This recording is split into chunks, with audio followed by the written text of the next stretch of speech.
bagaimana keimanan kepada hari akhirat itu memberikan efek yang luar biasa bagi kesehatan mental. Isu kesehatan mental ini kan semakin hari semakin meningkat.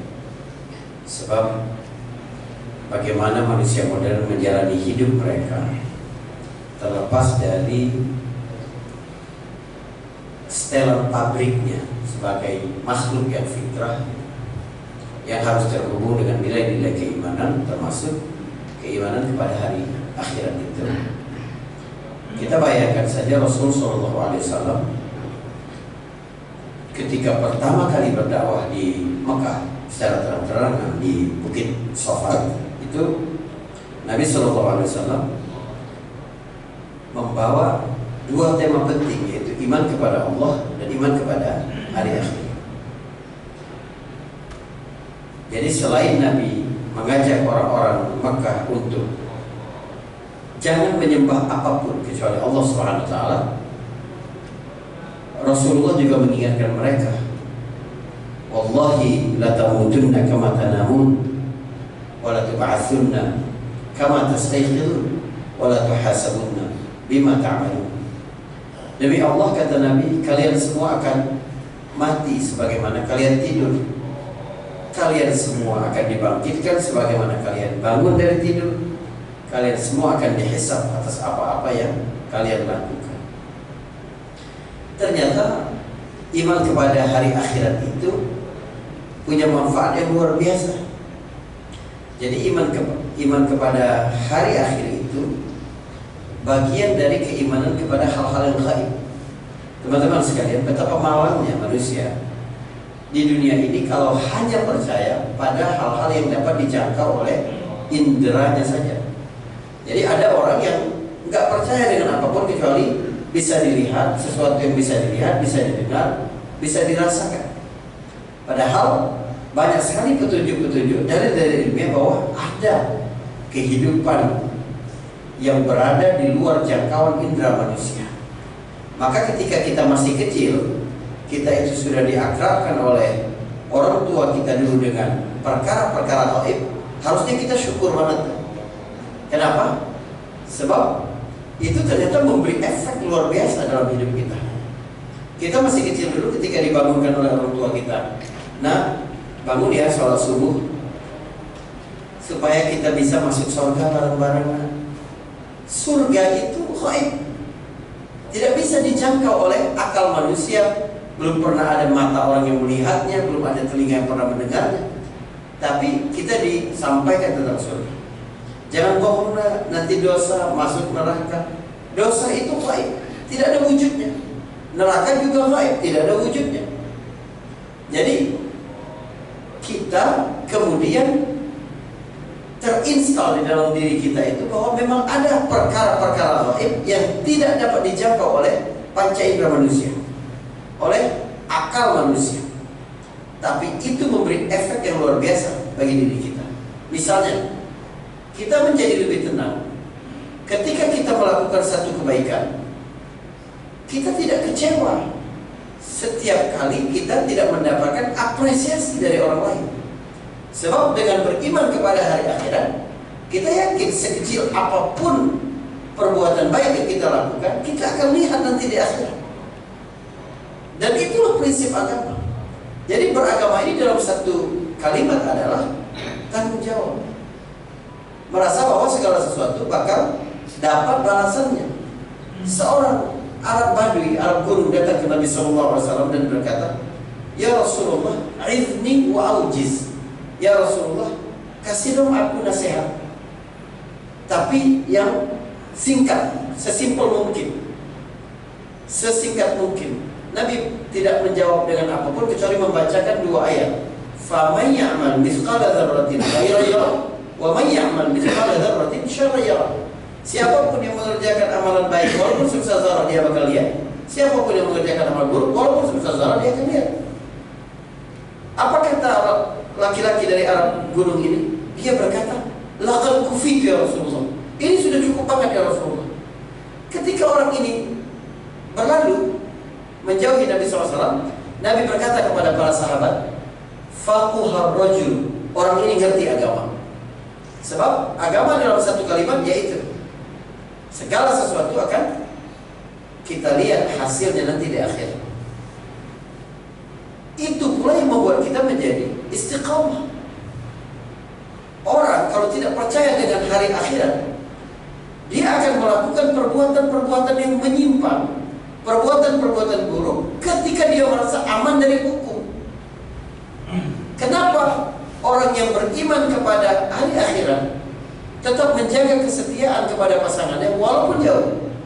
Sebaliknya kalau orang lupa dengan hisab, lupa dengan akhirat, merasa bahwa itu masih jauh sekali, apalagi dia tidak percaya dengan itu, maka begitu dia merasa aman, dia melakukan pengkhianatan, dia melakukan perselingkuhan, dia melakukan korupsi. Kenapa? Karena merasa aman. Dia bisa menyiasati hukum, dia bisa mengelak, dia bisa membayar pengacara, dia bisa membayar para aparat-aparat hukum, merasa aman. Tapi dengan beriman kepada akhirat kita menjadi lebih lurus. Dan manfaat ketika kita menjadi lurus kita rasakan di dunia. Ada trust dari orang-orang. Bagaimana orang melihat kita sebagai pribadi yang berintegritas. Dan itu dimulai dari keimanan kepada perkara-perkara gaib tadi. Ada dua orang datang ke Nabi SAW sedang berperkara. Satu dan yang lain saling menyampaikan masalah. Lalu Nabi memutuskan, kamu yang salah, kamu kembalikan hak dia sekian-sekian. Lalu Nabi berkata begini, aku memutuskan berdasarkan apa yang kalian ceritakan kepada.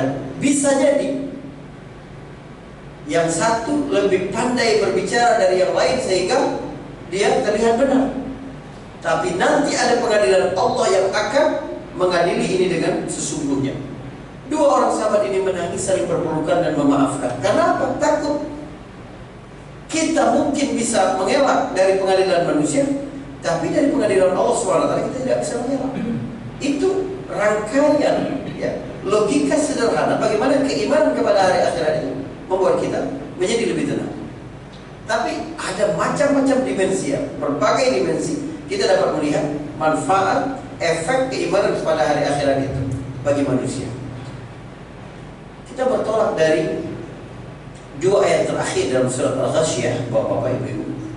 Allah Subhanahu wa taala berfirman, "Inna ilaina iyabahum, thumma inna alaina hisabahum." Apa kata Allah? Dua ayat ini menarik sekali. Allah berfirman, sungguh kepada kamilah mereka kembali, sungguh atas kamilah hisab, perhitungan amal dan dosa mereka. Ayat ke-25 Allah menyebutkan bahwa kamu pasti bakal kembali. Allah tidak berkata mungkin kepada kamilah mereka kembali, tidak. Tapi Allah berkata sesungguhnya, kepastian bahwa kepada kamilah mereka akan kembali. Al-Quran ketika menggunakan kata iyabahum, iyab itu dalam bahasa Arab artinya rujuk, artinya pulang. Ini bukan hanya berarti bahwa kita pasti bakal kembali kepada Allah, tapi juga mengingatkan kita bahwa kita sekarang memang bukan di rumah kita, karena kita bakal pulang.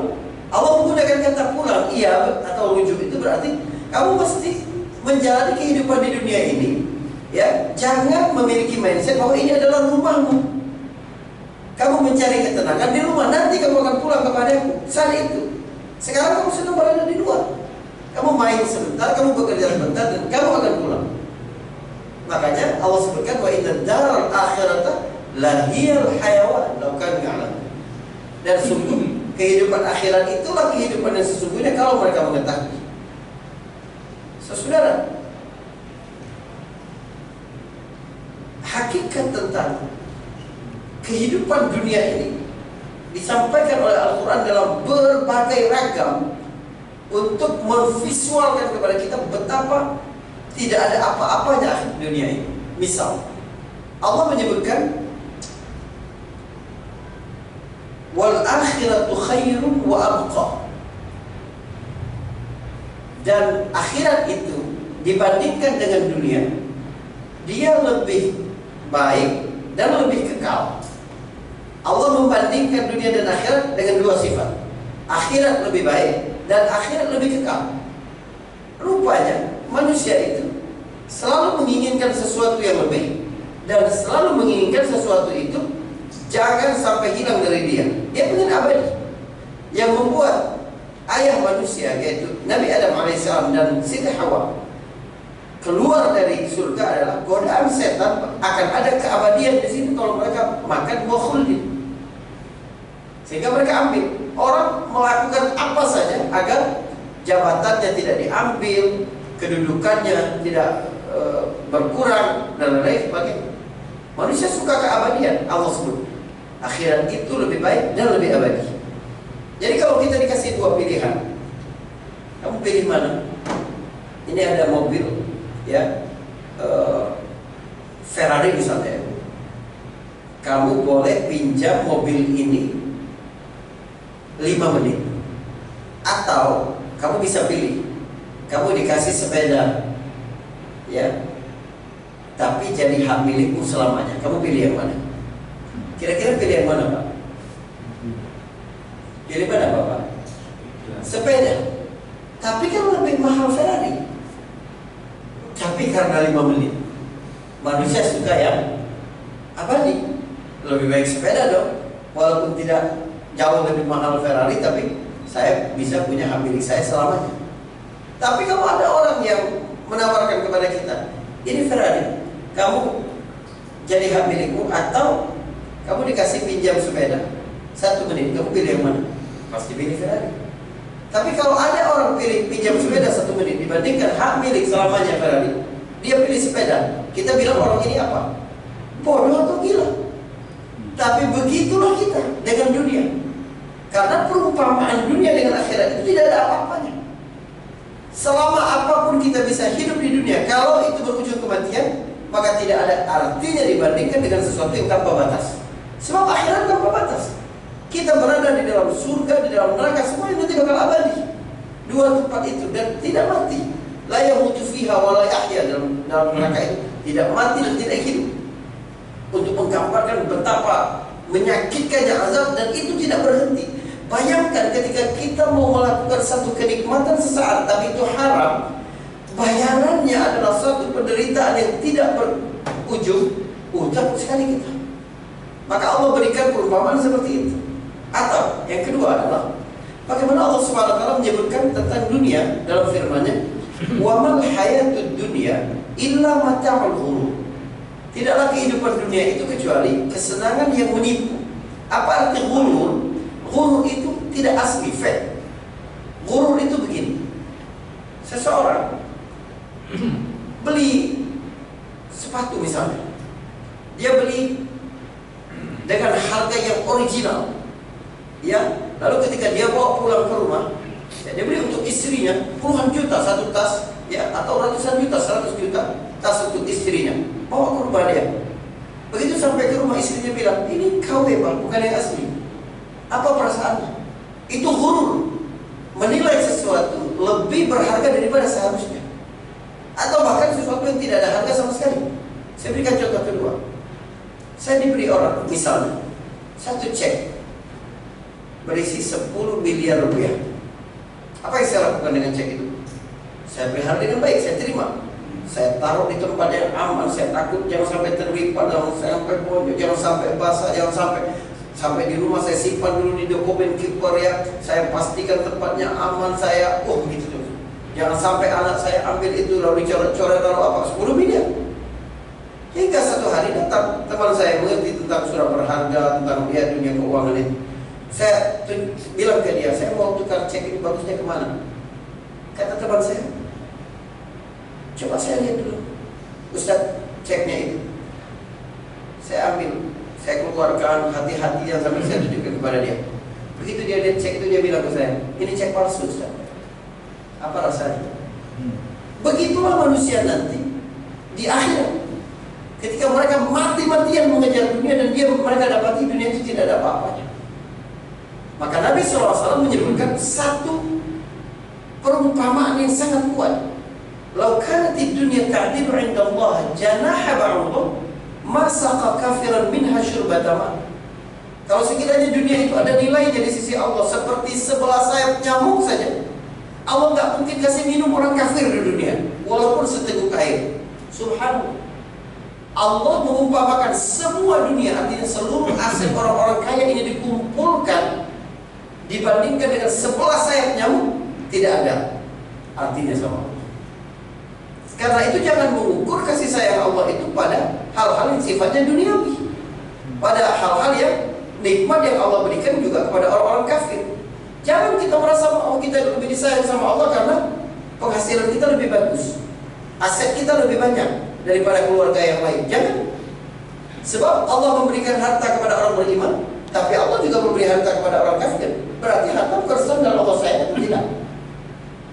Kita lebih berkuasa, lebih tinggi jabatannya, merasa lebih disayang sama Allah. Jangan. Sebab Allah memberikan kekuasaan kepada Nabi Daud, Allah juga berikan kekuasaan kepada Fir'aun. Kepada Namrud tidak ada. Ukurannya apa Allah Subhanahu wa taala mencintai seseorang? Kalau Allah hanya memberikan sesuatu kepada hamba-hambanya yang mukmin, kepada hamba-hambanya yang bertakwa, kepada hamba-hamba pilihan. Dari berapa orang ya yang ada di tengah kesibukan kerjanya, berapa orang yang hatinya tergerak untuk dengar majelis ta'lim? Pilihan Allah Subhanahu wa taala. Yang tergerak untuk bangun malam di sepertiga malam, yang tersentuh hatinya untuk membantu saudara, yang merasakan keindahan ukhuwah dalam agama ini. Kalau itu baru nikmat yang sangat bernilai, karena Allah pilih cuma orang-orang tertentu yang dapat nikmat itu. Jadi jangan sampai kemudian kita terbalik-balik mengukur sesuatu, lalu berkata, ya Allah, kenapa ya pendapatanku masih kecil, padahal aku sudah rajin sholat duha. Padahal sholat duha itu lebih berharga daripada pendapatannya. Kenapa aku belum kebeli ini, padahal aku sudah rajin sholat. Sholat itu jauh lebih berharga daripada barang yang mau dia beli itu. Nah, Allah sebutkan akhirat lebih baik dan lebih kekal daripada dunia. Allah sebutkan dunia itu tidak ada harganya, bahkan dibandingkan 11 sayap nyamuk. Rasulullah bahkan tidak berkata seperti seekor nyamuk. Seekor nyamuk utuh saja nggak ada nilainya. Buktinya bapak-bapak kalau habis bunuh nyamuk, ada nggak perasaan bersalah, Pak? Merasa diri sudah jadi pembunuh gitu? Kan nggak ada. Karena nggak ada bernilainya sama sekali. Tapi itu pun Rasulullah tidak sebutkan. Jadi bayangkan kalau kemudian orang ribut, putus keluarganya, silaturahimnya karena urusan waris, rebutan 11 sayap nyamuk. Sanggup memfitnah, mengkriminalisasi orang-orang baik karena urusan politik, 11 sayap nyamuk. Nah, ini cara kita memandang kehidupan akhirat. Dan ada manfaat-manfaat lain ketika kita percaya dengan akhirat itu. Berkaitan dengan kesehatan mental orang, pertama, beriman kepada hari akhirat itu membuat mereka lebih tulus dalam melakukan segala sesuatu. Kalau kita berharap kepada manusia, pasti bakal kecewa. Tapi makanya kalau setiap kali kita berbuat baik, jangan berharap kepada manusia, berharaplah kepada Allah Subhanahu wa taala. Kalau Anda melakukan sesuatu tapi harap kepada selain Allah, pasti ujungnya bakal kecewa. Kenapa? Karena hati manusia bisa berubah. Atau hatinya tidak berubah, tapi kekuasaannya berubah, kekayaannya berubah. Dia janjikan kita, kalau kamu melakukan begini-begini, nanti aku akan kau jadi begini-begini. Kita melakukan, dia lengser. Dia benar, dia mau mengangkat kita, tapi dia nggak punya kuasa lagi. Tapi kalau kita dijanjikan oleh Allah Subhanahu wa taala, kekuasaan Allah abadi, kekayaan Allah abadi, kasih sayang Allah abadi, ya, kemudian kebijaksanaan Allah abadi. Makanya obat mujarab membuat hati manusia lebih tenang dalam bergaul dengan manusia adalah menyadarkan diri sendiri bahwa kamu tidak istimewa di mata siapapun. Kamu tidak istimewa bagi siapapun. Itu membuat kita tidak mudah kecewa. Karena berharap kepada manusia, ujungnya kecewa. Bersandar kepada dunia, ujungnya lelah. Maka kita hanya melakukan segala kebaikan ini untuk Allah SWT, menyambung silaturahim, memperbaiki, ya, menyingkirkan debu dari jalan, duri dari jalan, kemudian memperbaiki sesuatu, membuang sampah, walaupun orang tidak lihat. Kita ukurannya adalah seberapa Allah SWT punya timbangan setiap amalan kita itu dan tidak mungkin menyia-nyiakan. Itu Itu makna inna ilaina iyabahum. Sungguh kepada kamilah mereka bakal kembali, kata Allah Subhanahu wa taala. Lalu di ayat 26 Allah berkata, "Tsumma inna alaina hisabahum." Atas kamilah hisab perhitungan mereka. Subhanallah. Apa maksudnya Allah berkata, yang menghisab kalian nanti aku, kata Allah. Apa maksudnya? Maksudnya, sekarang kamu bisa memutarbalikkan fakta. Sekarang kamu bisa membayar pengacara. Sekarang kamu bisa menghilangkan bukti-bukti. Tapi nanti di akhirat yang akan mengadilimu aku langsung.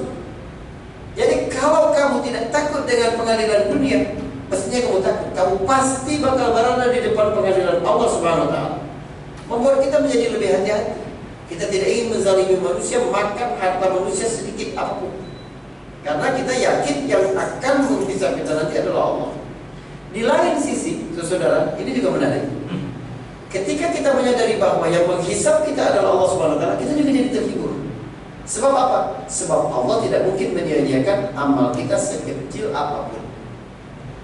Bayangkan kalau yang menghisab nanti di akhirat adalah istri-istri antum. Wah, bahaya itu. Anda berikan kebaikan 100 kebaikan, satu aja gak dengar dia bilang, abang gak pernah dengerin aku, abang gak pernah ngertiin aku. 100 kebaikan hilang semua. Tapi kalau di sisi Allah tidak. Wa may ya'mal mithqala dzarratin khairan yarah, wa may ya'mal mithqala dzarratin syarran yarah. Sekecil apapun. Makanya Allah gunakan bentuk zarrah. Kenapa menggunakan kata zarrah? Zarrah itu ukuran paling kecil yang dikenal oleh manusia. Pendar-pendar cahaya, ada pendar sedikit itu namanya zarrah. Ya, atau debu yang paling halus itu zarrah. Orang menemukan atom disebut zarrah. Atau kemudian bisa lagi diuraikan lagi dengan molekul-molekul atom itu disebut zarrah. Kenapa Allah menyebutkan bahwa kamu beramal sekecil apapun, kamu akan lihat, untuk menunjukkan bahwa tidak ada yang remeh di dunia ini. Karena hitungan timbangan sesuatu itu tergantung dengan harganya. Kalau sesuatu yang harganya murah, misalnya batu bara, maka ukuran satuannya ton. Tapi kalau yang lebih mahal, sawit misalnya, itu mungkin kuintal. Tapi kalau Anda beli telur, itu kilo. Tapi kalau emas, itu gram. Karena makin berharga, makin kecil satuan timbangannya. Kita kalau beli telur, kurang 2 gram, 3 gram biasa. Tapi kalau beli emas, kurang 1 gram, nggak mau kita. Karena berharga. Allah menyebut amal lebih berharga daripada emas. Sebesar zarrah pun kamu akan lihat. Hitungan setiap amalan nanti di akhirat berbeda-beda. Karena itu dalam Al-Quran Allah menggunakan kata timbangan itu dalam bentuk plural. Faman thaqulat mawazinu. Siapa yang berat timbangannya, bukan satu timbangan, tapi lain timbangan. Jadi berbakti kepada orang tua ada timbangannya. Mencari nafkah bagi keluarga ada timbangannya. Berada di majelis ilmu ada timbangannya. Sholat sunnah ada timbangannya. Semua punya timbangan masing-masing. Maka orang mukmin kemudian padat karya dengan kebaikan-kebaikan dalam hidupnya, karena dia ingin memenuhi semua timbangan-timbangan itu.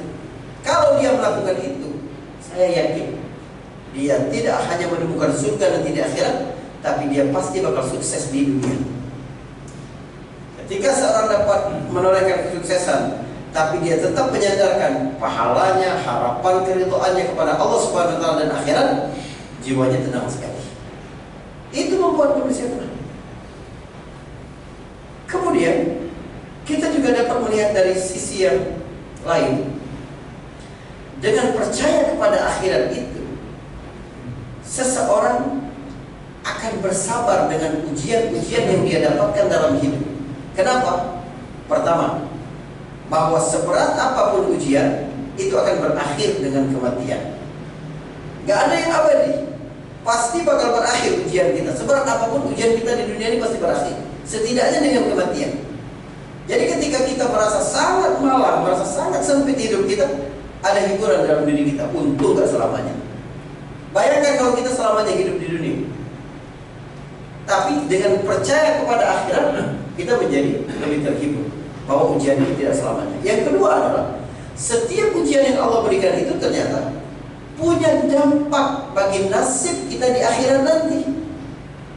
Kalau kita sabar dengan ujian-ujian itu, maka Allah Subhanahu wa taala akan membalas kesabaran itu. Makanya Nabi SAW menyebutkan, Ya, tidaklah seorang mukmin ditimpa ma'asaba muslimun min hammin wala nasabin wala wasabin wala ghammin. Tidaklah seorang muslim ditimpa oleh kesedihan, kegalauan, kemudian apalagi hal-hal yang buruk, sampai kena duri di jalan, kena jarum pentul bekas jilbab istri di bangku mobil, Anda dapat pahala.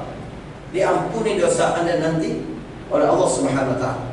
Sehingga ketika kita mengalami musibah, sakit atau hilang sesuatu dalam hidup kita, ada hiburan dalam diri kita. Allah akan mengganti ini nanti di akhirat. Maka teman-teman sekalian, hati kita menjadi lebih tenang. Sehingga kalau kita mau hitung-hitungan, jauh lebih beruntung kita ini beriman dengan ada surga, ada neraka, ada akhirat, dan ternyata tidak ada misalnya, dibandingkan dengan kita tidak percaya rupanya ada. Orang tidak percaya kepada akhirat itu, jiwanya labil, rapuh. Tapi karena kita memiliki satu harapan yang luar biasa, kita menjadi tenang. Apalagi hal-hal yang sifatnya gaib tadi, seperti surga, neraka, kemudian apalagi akhirat, ya, timbangan, hisab, sirat, jembatan nanti. Itu adalah perkara-perkara yang kita tidak dapatkan dari ilmu, kita tidak dapatkan dari logika, karena memang lemah logika di situ. Logika manusia ada batasnya. Logika ini, teman-teman sekalian, adalah kerja otak. Otak itu adalah bagian dari manusia, fisik manusia, sehingga kerja otak pasti terbatas. Sebagaimana pandangan adalah kerja mata, mata adalah termasuk dari indera manusia, mata terbatas. Mata saya nggak bisa melihat di balik tembok ini ada apa, ada semut apa tidak, warna apa semutnya, nggak bisa. Mata saya terbatas. Begitu juga akal kita terbatas, karena dia adalah organ tubuh manusia, sangat terbatas.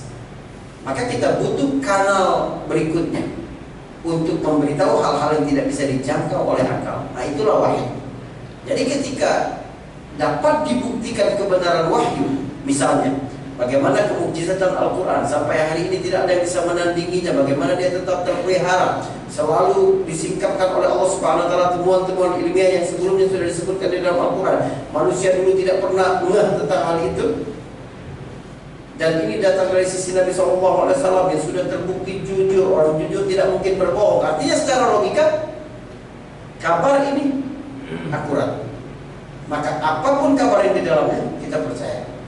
Jadi semua detail peristiwa tentang hari akhirat itu membawa ketenangan batin yang luar biasa dalam diri kita. Misalnya, Nabi bercerita, di akhirat nanti ada seseorang yang mendapati kenikmatan yang sangat besar, padahal dia merasa bahwa amal perbuatannya nggak mungkin membuat dia sampai ke situ. Dia tanya kepada Allah, ya Allah, kenapa aku tidak bisa? Kenapa aku bisa dapatkan ini semua? Dijawab, ini adalah doa-doamu dulu yang tidak dikabulkan di dunia, yang ditangguhkan di dunia. Seketika orang itu bergumam, kalau tahu begini, aku berharap semua doaku di dunia tidak dikabulkan oleh Allah Subhanahu wa taala. Luar biasa. Atau bagaimana kita menjaga keimanan kita karena yakin kalimat la ilaha illallah nanti timbangannya jauh lebih berat dibandingkan apapun. Asal kita benar dapat menjamin la ilaha illallah kita itu tidak batal oleh perkara-perkara syirik, kita mati di atas itu, maka ada harapan di dalam diri kita. Pasti kita masuk surga. Teman-teman, gak usah bilang insya Allah, pasti. Wajib bagi kita itu yakin 100% kita pasti masuk surga. Sebab kalau kita tidak yakin, berarti kita tidak yakin dengan keimanan kita, atau kita tidak yakin dengan janji Rasulullah. Rasulullah berkata, siapa yang mengetahui bahwa tidak ada Tuhan selain Allah, artinya menyadari itu, tidak ada zat yang patut disembah kecuali Allah, pasti masuk surga, kata Nabi. Man alima annahu la ilaha illallah dakhala al-jannah. Jadi kita pasti masuk surga. Cuma prosesnya memang apakah langsung surga atau ke neraka dulu, itu lagi. Kita pasti masuk surga, tapi kita tidak pasti selamat dari api neraka. Makanya di dalam syariat itu yang datang adalah bagaimana menyelamatkan diri dari neraka. Ya ayyuhalladzina amanu qu anfusakum wa ahlikum nar. Wahai orang-orang beriman, selamatkan dirimu dan keluargamu dari api neraka. Sebab kita belum dijamin selamat dari neraka. Ittaqun nar walau bisyiqqi tamrah, kata Nabi. Takutlah kepada Allah, ya, lindungi diri kalian dari neraka walaupun dengan sebelah buah kurma, separuh buah kurma. Kenapa? Karena diri kita belum terjamin. Kalau kita tidak masuk, kita ada dosa-dosa, ada potensi kita masuk situ. Tapi keimanan kepada Allah SWT nilainya tinggi sekali. Makanya kita menjadi tenang dengan keimanan kita. Ya, Allah Subhanahu Wa Taala menjanjikan, ya, orang-orang yang beriman dan bertakwa itu, maka ada yang berbisik kepadanya untuk tenang, jangan takut, jangan sedih.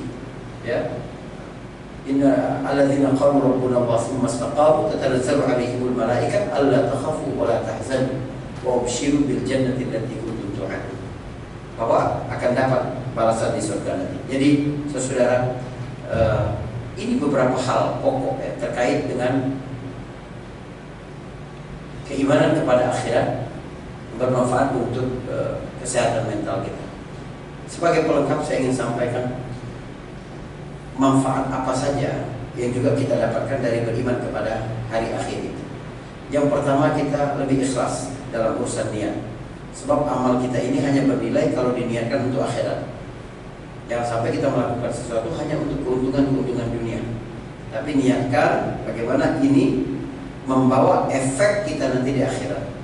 Berdagang pun, kata Nabi, at-tajirus shadiqul muslim ma'an nabiyyin was-siddiqin wasyuhada was-shalihin.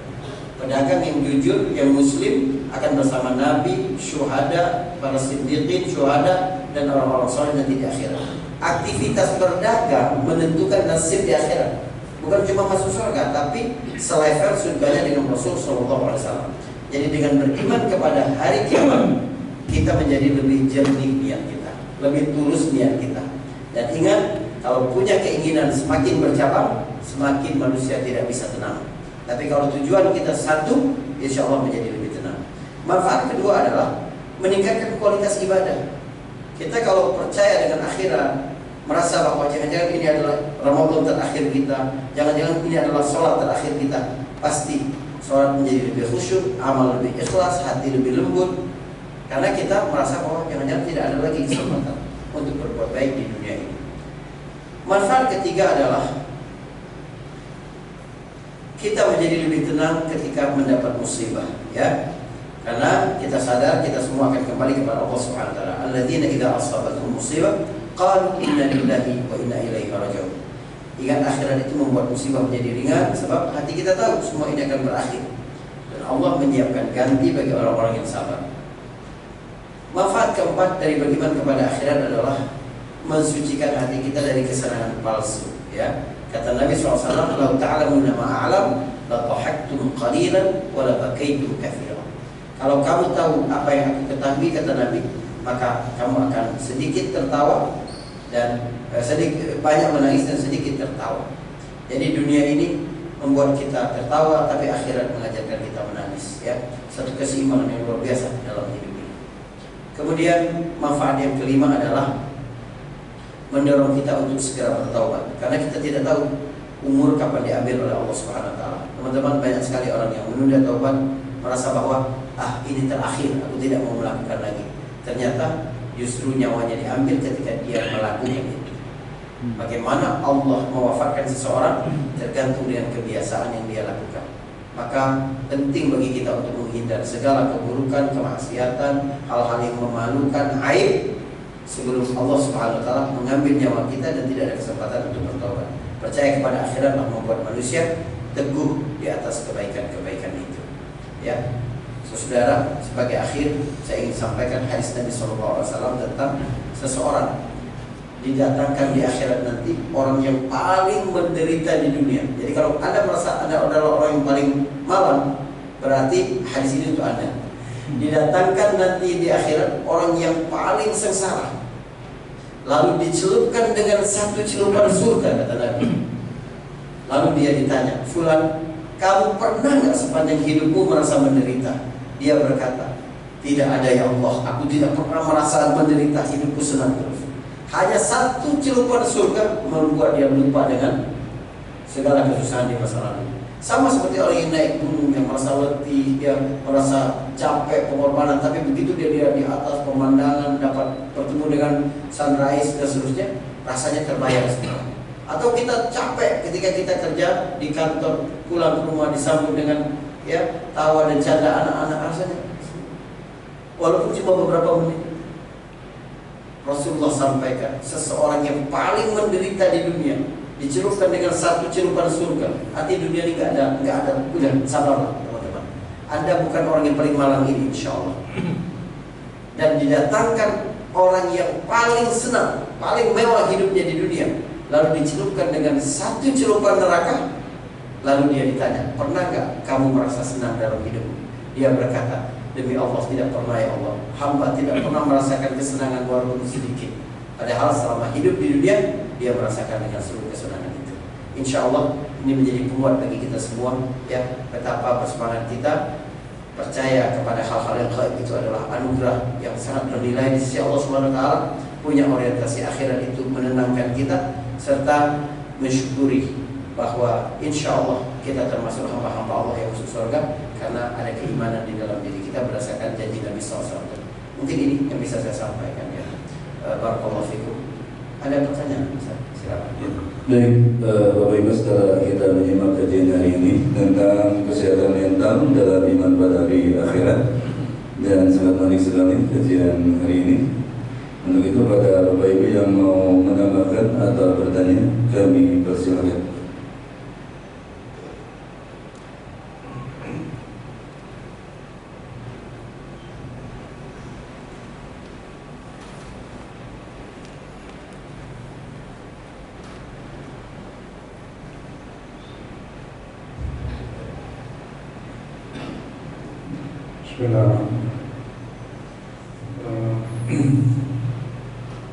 Mungkin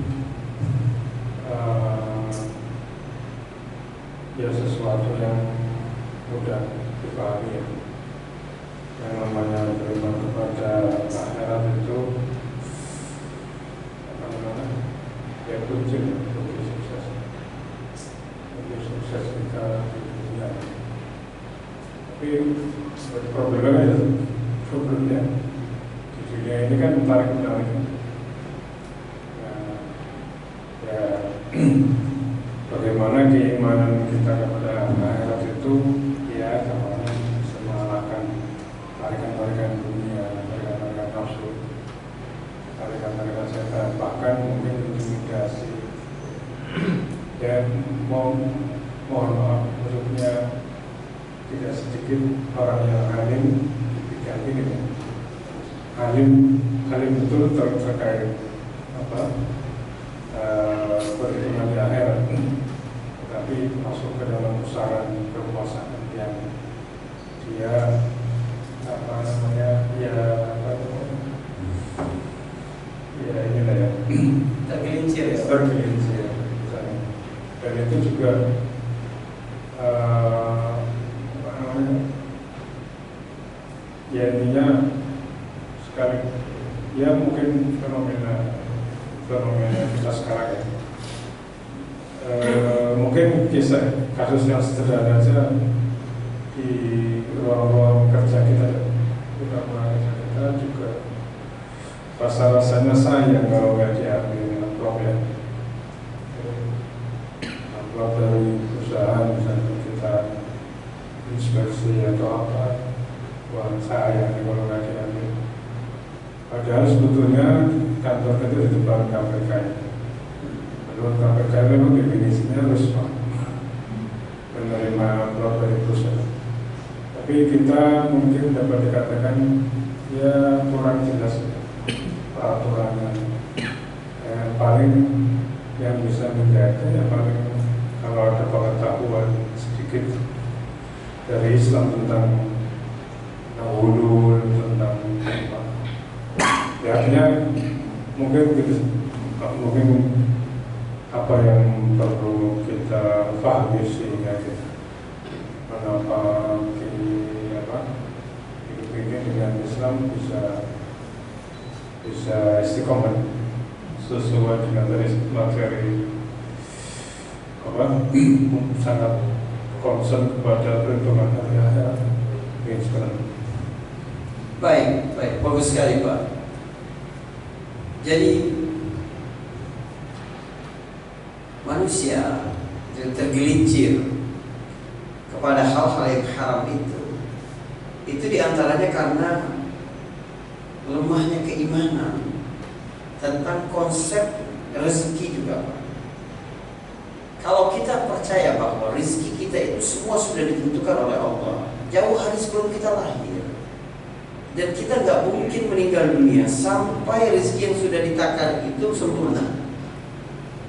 Kita kalau faham tentang hal ini, nggak mungkin kita mau menerima sesuatu. Sebab kita sadar bahwa ketika kita mengambil sesuatu dari jalan yang haram, itu tidak menambah takaran rezeki, hanya mengubah cara masuknya, harusnya melalui yang halal, tapi kita nggak sabar masuknya melalui yang haram. Kita nggak mungkin wafat sampai takaran rezeki kita dipenuhi sama Allah.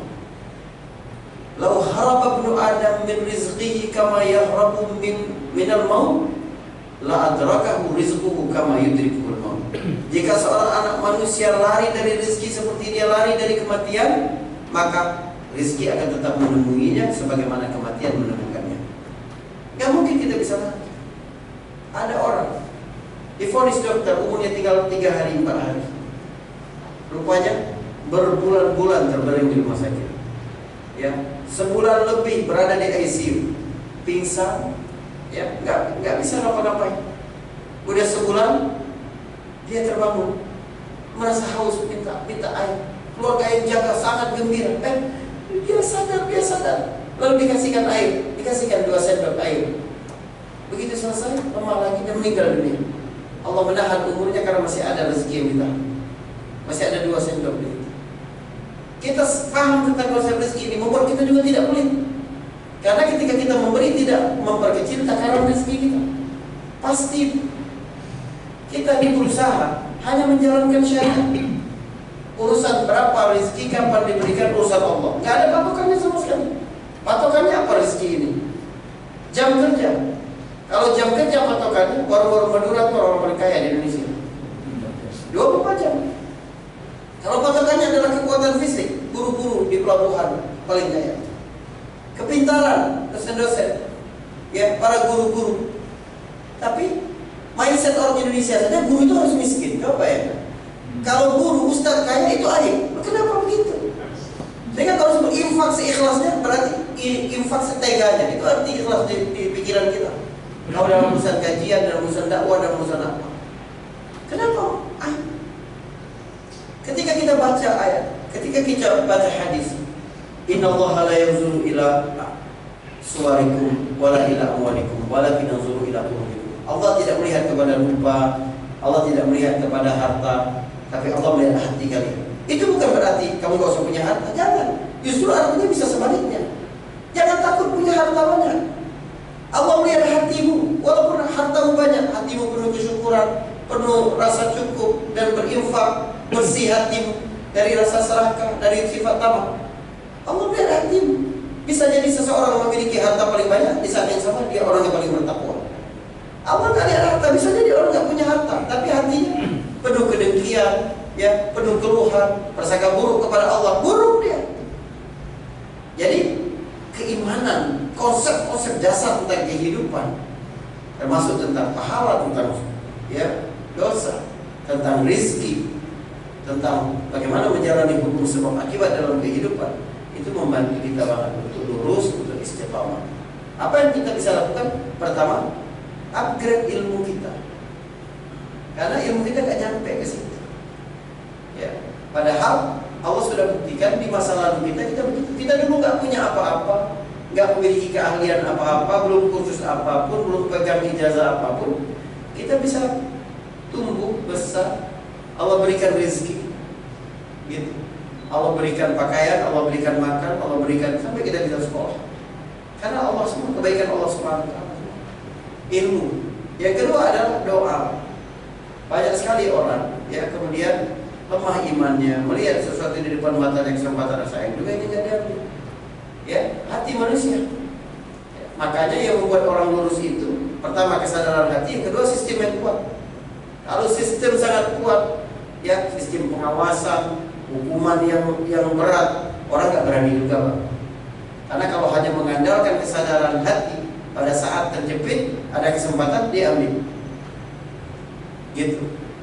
Tapi kalau dua hal itu, makanya dalam Islam hukum-hukum tentang hudud, hukum tentang qisas, hukum tentang apa, itu untuk sayang manusia, sayangnya Allah kepada manusia, supaya manusia terjaga haknya, terjaga hartanya, terjaga kehormatan diri. Jadi kita berdoa kepada Allah. Kemudian memang kita maksa diri. Memang pertama mungkin berat, lihat teman-teman lain ambil, kita tidak ambil, tapi enggak, mujahadah kita. Enggak, saya enggak mau. Saya enggak mau dampak buruk memberikan masukan neraka, api neraka ke dalam perut anak dan istri saya. Saya tidak mau mencampuri keberkahan yang halal dengan yang haram. Rusak semua yang halal. Kalau kita takut dengan hal itu, mujahadah yang sungguh-sungguh, lama-lama kita akan menjadi lebih ringan. Sama seperti orang angkat di 2 kilo pertama berat, nambah gitu. Akhirnya godaan semakin besar, tetap kita bisa tempuh insyaallah. Yang keempat adalah circle, orang-orang yang berada di samping kita. Kalau samping kita ya itu preman-preman, mafia-mafia semua, kita begitu juga.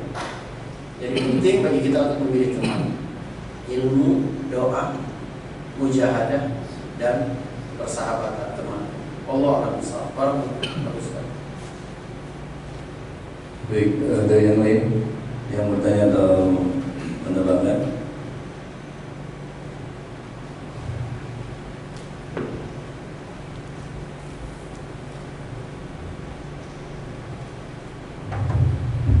Assalamualaikum warahmatullahi wabarakatuh.